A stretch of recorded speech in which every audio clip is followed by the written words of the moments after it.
The Power of Common Sense.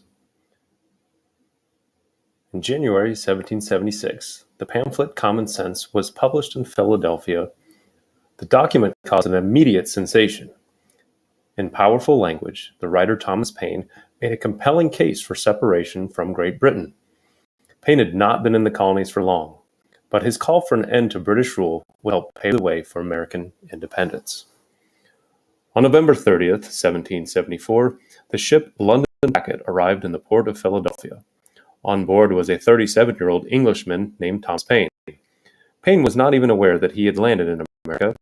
He was burning up with fever and was barely conscious. He had caught the deadly disease typhus, which had already killed several people on board. At the time, disease was just one of the perils of travel across the Atlantic. Violent storms, collisions with icebergs, and pirate attacks were other hazards. One ship took so long to cross the ocean that the food ran out and many of the passengers starved to death. Paine was lucky to be alive, but he was still very ill. Unable to walk, he was carried ashore in a blanket. A local doctor agreed to nurse him back to health.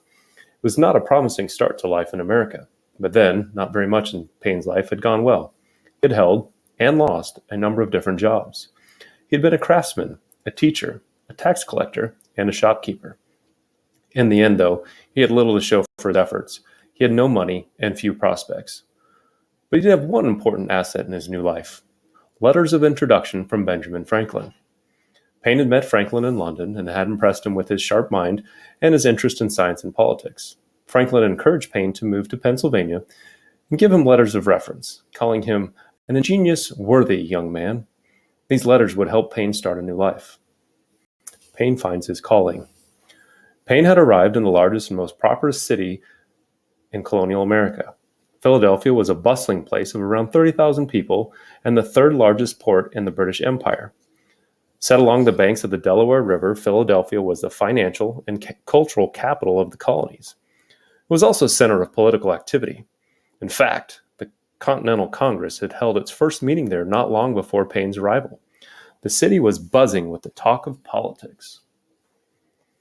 With the help of Franklin's introduction, Paine soon landed a job as the editor of a new magazine. He had already done some writing in England, but it was here that he discovered his true calling as a writer. Paine soon made his publication, Pennsylvania Magazine, the most widely read magazine in the colonies. Magazines were fairly new at the time, but along with pamphlets, they were becoming increasingly popular. They were quicker and cheaper to publish than books, and that kept their price low. They also offered the space to cover issues in greater detail than newspapers could. This made them appealing to the public that had a growing appetite for information.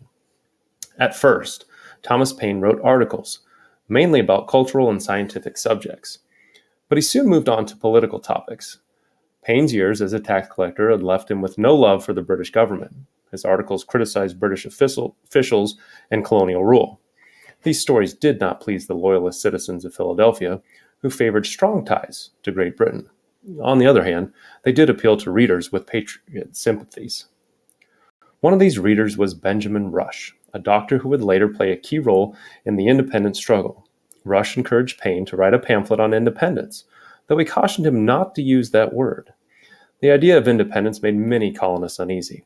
They might complain about British rule, but the prospect of separating from Great Britain scared them. It did not scare Paine, though. In October 1775, he began working on the essay he would call Common Sense.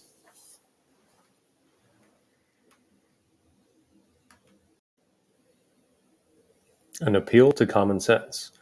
By December, Paine had finished his essay. He had trouble getting it published. The subject of independence was just too hot for many publishers to handle. As Paine noted at the time, colonists were so attached to Great Britain that it was a kind of treason to speak against it. Eventually, however, Paine found a publisher who was agreed to print 1,000 copies as a pamphlet. It was 46 pages long. The pamphlet did not have Paine's name on the cover, but simply said, "Written by an Englishman." On January 10, 1776, Common Sense appeared in bookstores. What happened next was astonishing. The first edition sold out within days. Paine had more copies printed, and those sold out too. Within a few months, readers had bought more than 120,000 copies of Common Sense. By the end of the year, 25 editions had been printed. Hundreds of thousands of copies were in circulation throughout the colonies. It is estimated that as many as half of all colonial citizens had either read the pamphlet or had it read to them. Common Sense was a runaway success, and Thomas Paine was America's first best-selling author. What explains this stunning result? Evidently, Paine had touched a nerve. The public was not as resistant to the idea of independence as he and others had feared. Paine's success lay in his ability to present separation as a logical and reasonable as a matter of common sense. He used language that was direct, clear, and powerful. Drawing on the shared experience of colonists, he built a persuasive case for independence. "The sun never shine on a cause of greater worth," he wrote. "'Tis not the affair of a city, a country, a province, or a kingdom, but of a continent. 'Tis not the concern of a day, a year, or an age. Now is the seed time of continental union, faith, and honor," he wrote. One reader in Connecticut wrote, "You have declared the sentiments of millions. We were blind, but on reading those enlightening words, the scales have fallen from our eyes." Paine recognized that the main obstacle to independence among the colonists was their continued loyalty to the king and crown, so he set out to demolish that loyalty. As one Paine biographer wrote, Common Sense could be considered the first American self-help book, the help being for those who could never imagine a life without a monarch. Paine began by ridiculing the notion that kings had some special God-given right to rule over their subjects.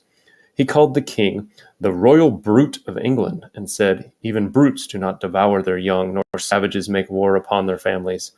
He linked the problems of life in the colonies to the evils of British rule and argued that Americans would be much better off on their own. "Everything that is right or natural pleads for separation," he declared. "The blood of the slain, the weeping voice of nature cries, 'tis time to part." Paine argued that the colonists should unite around a common goal, to create a self-governing nation based on principles of liberty. Quote, "We have it in our power to begin the world over again," end quote. He wrote, quote, "The birthday of a new world is at hand," end quote. And in one stirring passage, he called on America to make itself the refuge of freedom.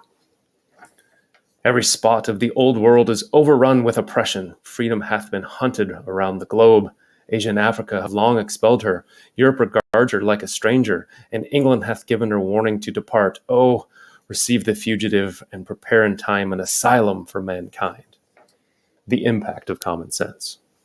Although Paine's words were powerful, his ideas were not new. Many other colonial leaders, such as Benjamin Franklin, Thomas Jefferson, and John Adams, had expressed similar thoughts. But Paine was able to put these ideas together in a single, compelling argument that spoke to a mass audience. As Benjamin Rush noted, the ideas that Paine put forth in Common Sense had previously lain like stones in a field, useless till collected and arranging in a building. Common Sense did not start the movement for independence. That movement had been building for some time. Nor did it cause colonial leaders to declare independence. Another 6 months would pass before the Declaration of Independence was issued. But Paine's work opened up the debate on separation from Great Britain. It helped many colonists see independence as a real possibility.